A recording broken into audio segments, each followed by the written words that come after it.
Welcome to Dare a New Belief, a place to discover what is possible for your life after the loss of a loved one, and where you will find inspiration, insight, support, and love, and hopefully a bit of laughter to help you through your day. Now, here's your host, Nada Hogan.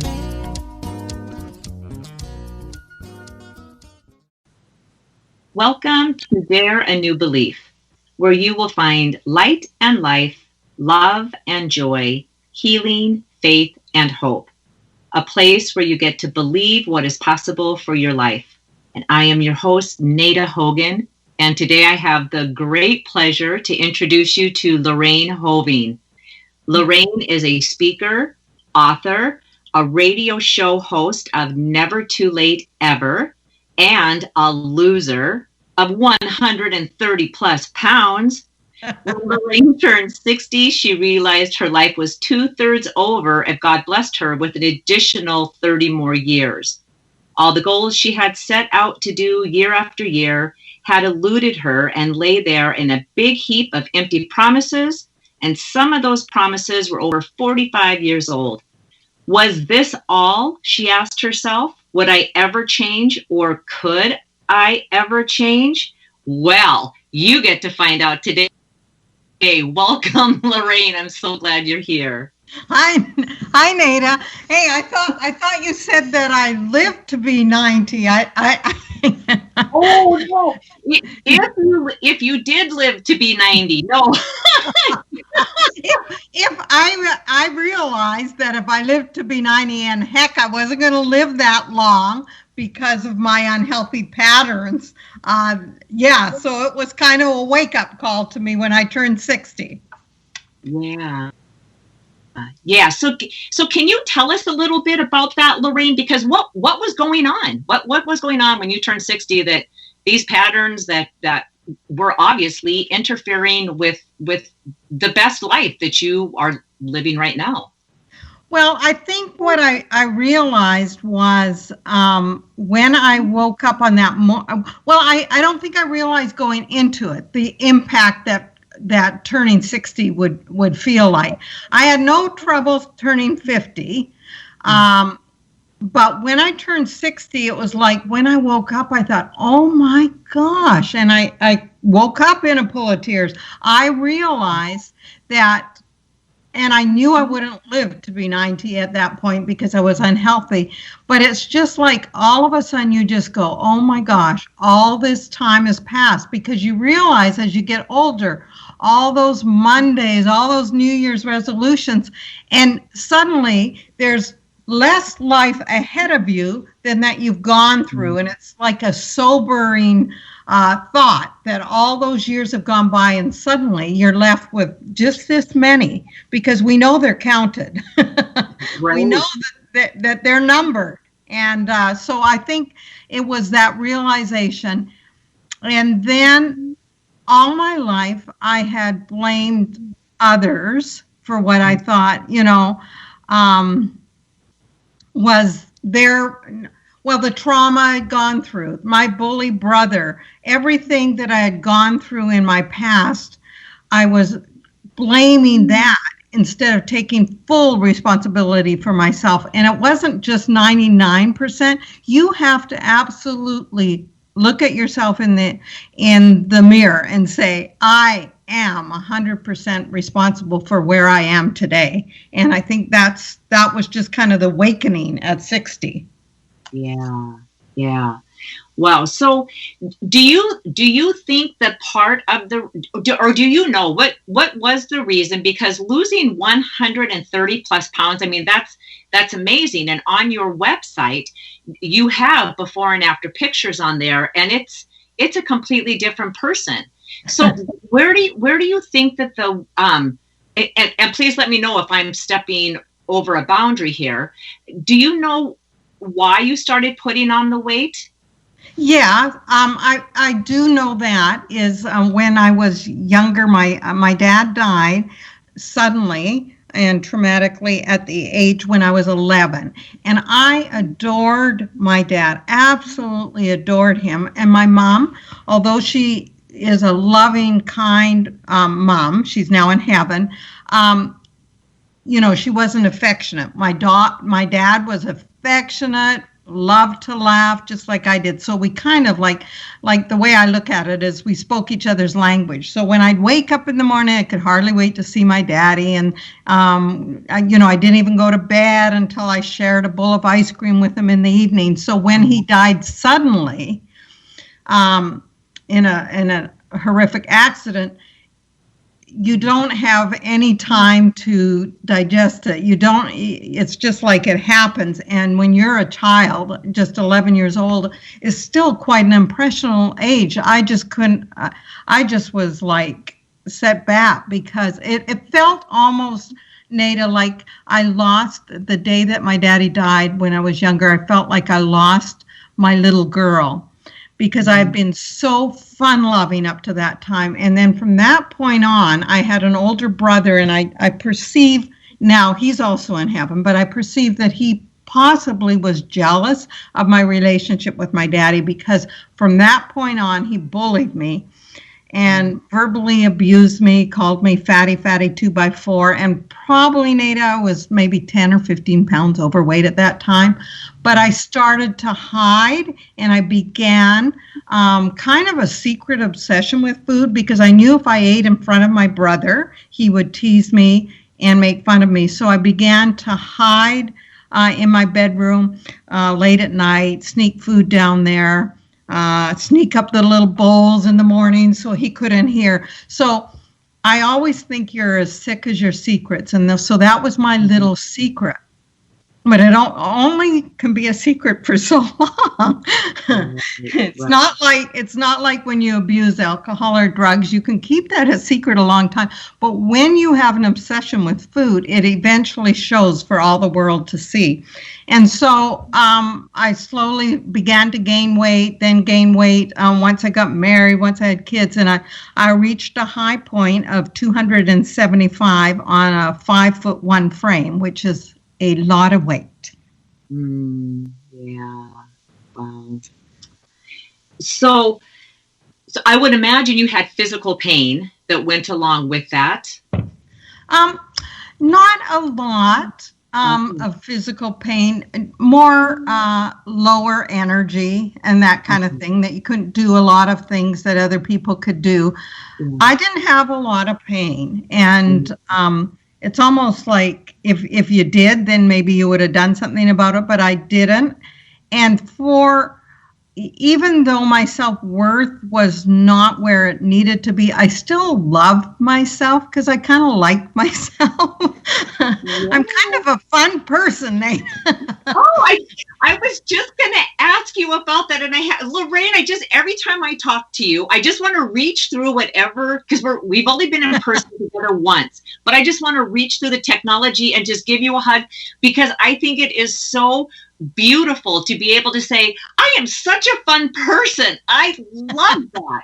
And yes, you are. And that's what I wanted to ask you too, is because you had said that when your dad died at 11, that you were so fun loving that kind of went out the door. Like that fun loving just kind of got shut down. And I was going to say, you are so fun loving from the time that I've met you, which has just been 2 years, I think. Where did you get that fun loving? When did that wake back up? Because I have a feeling it just went to sleep. It never went away, that it was just tucked away.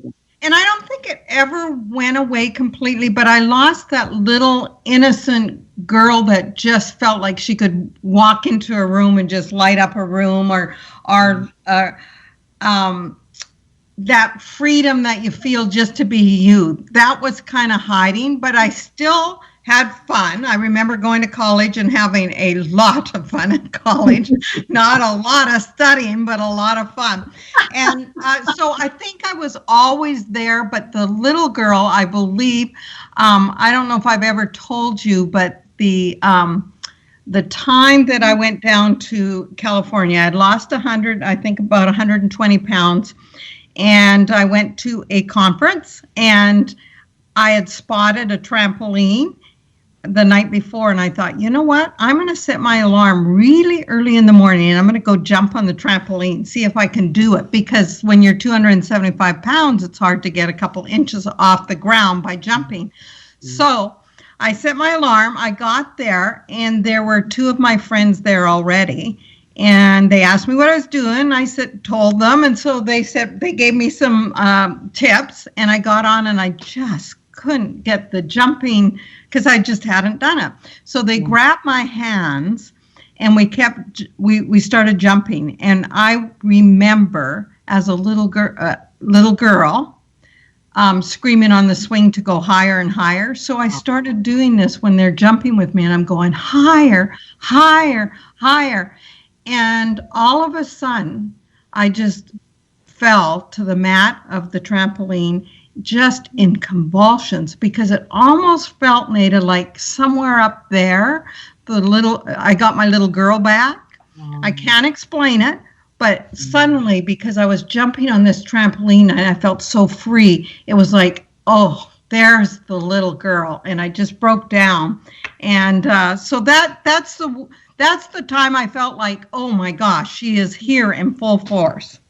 Oh, wow. Now, how long ago was that when that happened, Lorraine? That was about, I would say, 2.5 years ago. Yeah. Yeah. Wow. That is so beautiful. Yeah, and I think a lot of us, because of the trauma of our life, that we lose the little girl or the little boy in some ways. We lose that freedom to just be yourself. And that's what I felt like before Dad. I just ran, and I was innocent and having fun and bringing kids home. And then suddenly, with my brother teasing me, I had to hide. And so I think some of us hide. And even though I was always happy, even when I was 275 pounds, I was still hiding, because your self-esteem is affected majorly when you're that overweight. So, yes. Wow. So, Lorraine, if I understand it correctly, you married your present husband now, and I want to call him Joe, and I don't think that's right. No, it's not Joe. It is Tim. Tim. Yeah, it's 3 letters, so that's why maybe you thought of Joe. But it's Tim. That doesn't seem right. I'm sorry. Well, don't let Tim know that I just married you off to a Joe. Not to be confused with Joe the producer. Yeah, Joe the producer is listening to this. No, I'm not married to Joe the producer. I'm married to Tim, and we've been married for 44 years. Okay. Yeah. So that's what I wanted to ask you, because when somebody is overweight and you met Tim, how much did you weigh at that time? And again, if this is too personal, please just let me know, and we got lots of places we can go to in a conversation. Don't ever worry about being too personal with me. I am an open book, because my story is there to help other people. So, I was I know what I was. I was 15 pounds overweight or 20 pounds overweight, something like that, when I married Tim. And so I told him by the first Christmas together, I would have that weight off. Well, of course, I didn't have that weight off by the first Christmas, because suddenly I was cooking and making goodies for him, and I was just this happily married wife. So instead, I was 15 pounds heavier at Christmas, and then I had kids, and then just went heavier and heavier. So I realized, and this was just about a couple of years ago when I went down to that seminar, somebody was picking me up, and they were waiting for my husband, because he had come down with me. And I didn't realize this, but my husband has always accepted and loved me the way I am. Yeah. But there were people there in the car, when they saw my husband, they said, "Oh, he's so good looking." And it didn't sink in until I got in with my husband. And then I kind of mulled over that for 2 or 3 days, because I realized that they were actually surprised that my husband could be good looking. In other words, doesn't a good-looking husband, demand a wife that is, slender and healthy? And they were surprised. And I said to my husband, when I got brave enough, because the answer could be difficult for me, I said, honey, I want to know why you stayed with, and I'd never asked him until they kind of said that, and I went, oh my gosh, why did he stay with me? So I said, why did you stay with me when I was 275 pounds? Because I know if he had been, I would have left him, but I sure would have nagged him to death if he had been overweight. But he didn't. He'd encourage me, but he never, made me feel less than. In fact, he'd be so proud of me, he'd introduce me to everybody, and I'd be so embarrassed. But anyways, I asked him, why did you stay with me when I was 275 pounds? And he said to me, Nada, he said, Lorraine, he said, I saw your heart. Oh. I married you because of your heart. And I realized that in that moment, we are all just frames. So some of us have bigger frames and some of us need to be healthier, yes. But we all have a beating heart and we all are capable of love and laughter. And he saw right deep into my soul that even though I was 275 pounds, he loved me for who I was, not for the body, not for what I looked like to other people, but he loved me. And that has been one of the most, it almost makes me cry, one of the most significant things of my life, because here is a husband who loved me, and I know for certain he loved me for me. Yeah. Oh my God, it's the sweetest thing. You are such a blessed woman. You are so blessed. That's so beautiful. Oh. I am blessed. I am blessed with a wonderful husband. Don't you have a wonderful husband too? I do. I do have a wonderful husband also. Yes. And I was laughing when you said that you would be nagging him. If it was reversed, you would be nagging him. You would still be married to him. And I thought, oh my God, it's the same thing. And I thought, aren't we so damn cute? We are. I'll nag you if it gets turned around. But in the meantime, we're okay. Yes, exactly. Oh my goodness. So I would imagine too, Lorraine, that even being able to ask Tim that question and knowing I don't know what his response is going to be and waiting for that response, that when you got the response that you did, and even if you didn't get that same response, just having, because in a lot of relationships, people won't even ask that question. They'll just bury that. I don't even want to know, because what if it's bad news? And so that relationship can't get deeper and richer. And I'm assuming that just made your relationship with Tim and Tim with you that much deeper and that much more significant. Absolutely, for sure. And I think I'd like to say this to the audience too. Oftentimes we want to avoid asking the hard questions because we're scared of the answer. And one of the things that I did when I was 275 pounds, I actually did this. I snuck into my office late at night and I opened up the computer and I wanted to look to see if I was morbidly obese. And of course I was, but I wanted to look on the internet, and it was like, I didn't want to know, but yet I wanted to know. Yeah. So I think there's some real significant things that can happen in our lives when we face the truth. We want to avoid asking those questions because we don't want to hear the answer. So I didn't want to hear the answer. And so finally I opened up the computer and of course, I was morbidly obese. So that night I went home, and I recall as well, it is tearful again because I looked in the mirror. I made myself get naked. I looked in the mirror, and this is when I took 100% responsibility for myself. I said, Lorraine, you are morbidly obese. And I made myself look at myself. what are you going to do about it? And I think that was the turning point, because up till then, I could blame other people, but here I was morbidly obese, and I was admitting it. So you see on my website, I have many pictures of me, when I was overweight.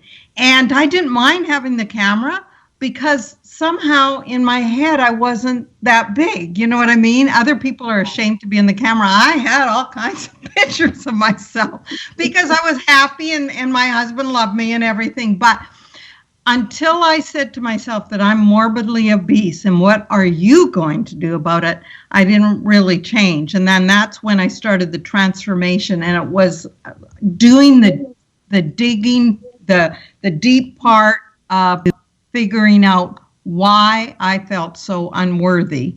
And that changed my whole life. And you have to be honest. You have to be honest with yourself. It's the same with if you've got a alcohol problem, whatever problem you have, until you finally say, I have a problem and I need to do something about it. You don't ever, you're blaming others.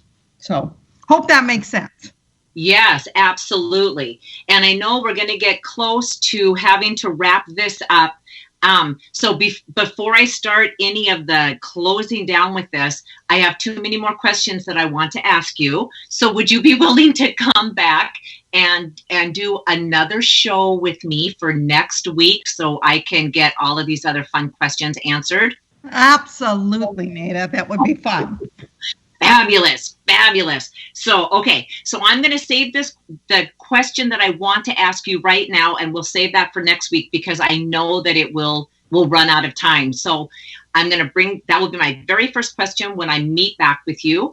And in the meantime, your podcast is called Never Too Late Ever, and your website is called, it's by the same name, correct? nevertoolateever.com. Yes, or you can use LorraineHoving.com. And on there, I have a free chapter of a book that I'm in.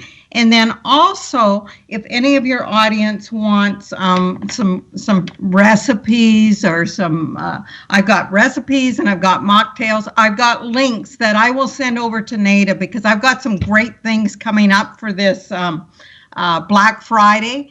But there's free recipes and free mocktails and that kind of thing. So I'd love to send over some links to you. Oh, that would be phenomenal. Thank you so much for that, Lorraine. Yes, I noticed. I want to talk to you about your book too. My goodness, I didn't know you had a book out there. Well, I'm just one chapter of a book with 13 other authors. Yeah, it's awesome. Well, and I downloaded the chapter, and I don't know where it downloaded into my computer because I can't find it. I'm telling you, if I had to live my whole life with technology, I would be at a standstill every day. I get so miffed. So, I'll let the audience know more, and you can tell us more about the chapter that you wrote because I'm excited to hear about that, and I know the listeners are too. So for all of the listeners, without a doubt, you cannot walk away from this conversation with Lorraine without having gold nuggets, a smile on your face, a bounce in your step, and joy in your heart. You just can't. It's impossible.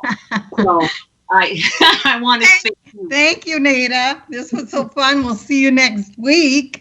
Sounds fabulous. Yes. And for the listeners, all of Lorraine's information will be in the show notes. So don't worry if you missed anything. It will all be available right there for you. And especially the links will be there too. So you can pick up all of her great information and the chapter on the book and recipes and other fun stuff.